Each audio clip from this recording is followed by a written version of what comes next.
Do you love driving your older car but miss the convenience of Apple CarPlay or Android Auto? Simple Car Guy here, and in today's video we will check out this CarPuride portable stereo that makes adding modern features to your car very easy. I got this as a gift for a family member, but before I give it to them I wanted to check it out and make sure it works at least as well as I expect it to work, and well, that it's easy to use. So let's see what comes inside, set it up, and give it a quick review. So looking at the box, we can see that it has a 9-inch IPS touchscreen display, so that's really good. IPS should work really well in the sunlight.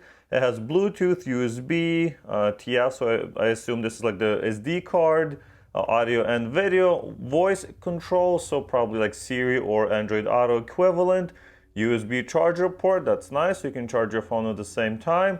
It supports wireless CarPlay, Android Auto, AirPlay, so you can mirror your screen, and Auto Link. You can connect it a couple of different ways to the car. You can use FM, so just connect it through the radio.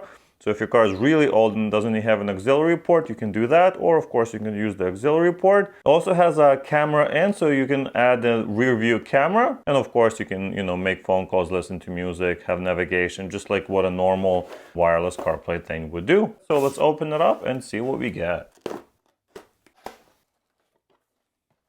Alright, so here's everything that comes in the box. Of course, we have your manual, so it'll tell you how to set it up and how to configure your CarPlay and Android Auto and everything else, so pretty useful. You have your power adapter, you have your auxiliary 3.5mm cable, so you can plug that from the device to your vehicle. Of course, you have your stand, so there's a couple different brackets or stands or whatever you want to call them. This one sticks directly to your dash. So you have 3M adhesive on here, you can stick it to your dash or whatever you like, and well, then attach your device to it, or the screen, the display. Or you can also use this, so you're not permanently attaching it to anything. You can put it on the glass, or you can probably put on the dash as well, and that should work pretty well. Looks like you also have a more permanent solution, so if you want to screw that into the vehicle, you can probably do so. I'm not 100% sure, but I think that's what it's for.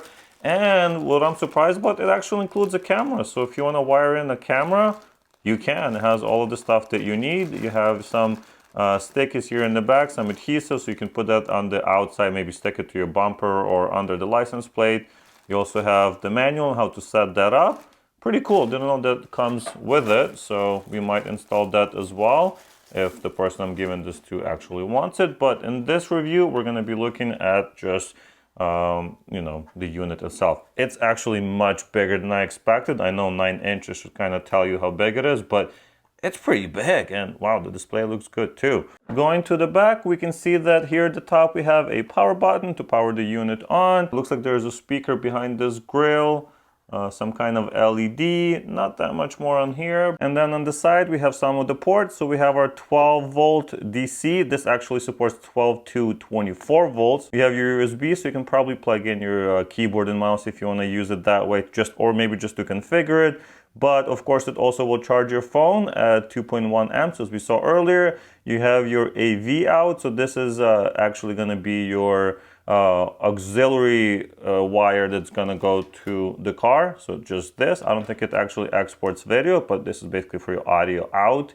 You have your camera in, so that's going to be the rear camera. We have the TF, or the micro SD card slot, so you can add your own music and play it directly without actually having to use Apple CarPlay and things like that. And of course we have your mic in right there. All right, very cool. So let's go plug this into the car and see how fast we can get this working, if there's a lot of configurations or if it just kind of works out of the box.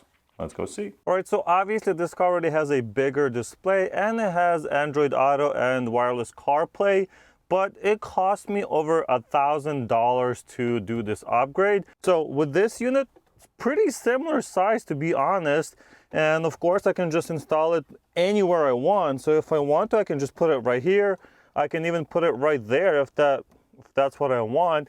And I think that's probably what I'm gonna do just for now, so we can kind of experiment with it and see how it works. It also expands, so there's many different options. So if you want, you can just expand it and let it come closer to you. So if you put it somewhere here under the mirror, it can probably hang down in the proper position. But I think I'll keep it somewhere like this. That looks pretty good to me. And ta-da, it's installed. All right, so here's what it looks like from the driver's seat. As you can see, it looks pretty large and honestly not out of place, even just being over there. All right, so we're just gonna plug in AV out there and our 12-volt power in. Okay, and push this back to where we want it to be. And there you go, it's already turning on. Of course, you can hide the wires much better if it's a permanent installation. All right, so now let's go through the steps on how you would actually connect your phone. I'm using an iPhone, as you can see, so I'm just gonna go to Bluetooth first, and then here is the name of this car stereo device. So that's what I'm gonna do. I'm gonna go to Bluetooth and then look for that. There it is, it shows up right away. So we're gonna click on that, let it connect. Okay, it's saying pairing, yes, pair. And yes, allow to sync contacts. Okay, there you go. Now you see my phone has already connected to the stereo. I'm gonna go back and then I'm gonna go to settings. And oh, well, there it is. It actually worked right away. I thought I was gonna have to connect to Wi-Fi, but you don't. Well, that was a lot easier than I expected, guys. I thought it would be a little bit more complicated, but yeah, here you go. You have your standard CarPlay, wireless CarPlay. Obviously, my phone's right here. Wireless CarPlay setup. So you have your music, you have your messages. You can go to the map. So if you want, it's going to open up the map. I'm going to have to blur this, but the map's opening up just fine. We can go to YouTube Music, for example. So as you can see, it's playing in the background. I'm going to have to mute this, but it actually plays through the speaker in the back. But of course, let's now go ahead and turn the car on, go to our auxiliary port on the car, and then we'll see how it sounds through the car, or if it works through the car. One little thing I haven't mentioned is that they have this additional little feature right here. So if you click on that, you wouldn't have this on a normal, like standard wireless CarPlay, but that allows you to basically raise the volume of this device, mute it if you want, or just go back to your original screen right here. All right, guys, so I have to keep the volume low so I don't get copyright strikes on this channel. But basically, I switched my car to auxiliary port. Now you just go to settings and then you turn off device speaker. So you do that and then it switches to auxiliary. So now it's playing through the car. What I think the coolest feature on this device is that you can actually transmit the audio through just a radio, like FM station. That's so cool to me. I don't know why. I haven't really used that before. I know it's old technology, but it works really well to modernize an older car. So what you do is you basically go back to your main menu while you're still playing your music, if you like. You go to FM transmission. You're gonna turn that on and then select the station that you like, whatever's not busy wherever you are. And then you tune your car to the same, so 100.1, 100.1, and now it's just transmitting, and this is your on-off button for the FM transmission, and then you can just turn it up, and it's playing through the car. Very clear, very nice voice. I've tested it, and it sounds really good. And of course, you can even use the same thing for making phone calls as well. You just have to be in the right station. Very nice feature, love it. So you have 3 options to listen to music and take phone calls here. You basically can use the built-in speaker. It works, not the loudest thing, obviously. When you drive on the highway, you're probably not going to be able to hear it too well, but that's why you have your auxiliary wire that you can plug into the car. And in the case your car doesn't have that, you can use your FM station as well. Anyway, going back to the menu, I just wanted to show you a couple of other things. Like I mentioned, you have all of these options in here. You have your EQ, so you can go in here and then adjust the equalizer. You can also make it a little bit louder, and then you can go through some presets, for classics, rock, jazz, pop, whatever you like, right? So you can do all of that in here as well. You have your Bluetooth options that we used earlier. You have your USB and cards, so you can, for both of those, you can plug in storage devices and play audio and video through that. The FM transmission that I just showed you, and some settings in here. So you have a few different languages. You can go in here, and these are the languages that are available. Okay, so those are the languages, and then you also can enable or disable the device speaker, switch to right-hand drive, so like the menu will move to the right side, reset it, and have some system information here. You also have your options for what app is going to be used for Android Auto and for the iPhone. as well as your Wi-Fi. So if yours didn't connect automatically like mine did, you can go in here and find that Wi-Fi SSID and then use this password to connect, or even switch the Wi-Fi channels if that's a problem for you. And the last one is to do with the rear camera. So you have your video warning. When you play a video, when you start a car, it'll tell you, hey, be careful when you drive. You also can add park lines for the rear camera and some of the park line sensors. So this is going to be, something you can set up depending on how your vehicle is, how big your car is, and things like that. And you can also mirror the rear camera, so flip it basically, or upside down. I'm not exactly sure which one, but you can do that if need be, if you're installing it upside down. Another thing I wanted to experiment with is this rear view camera.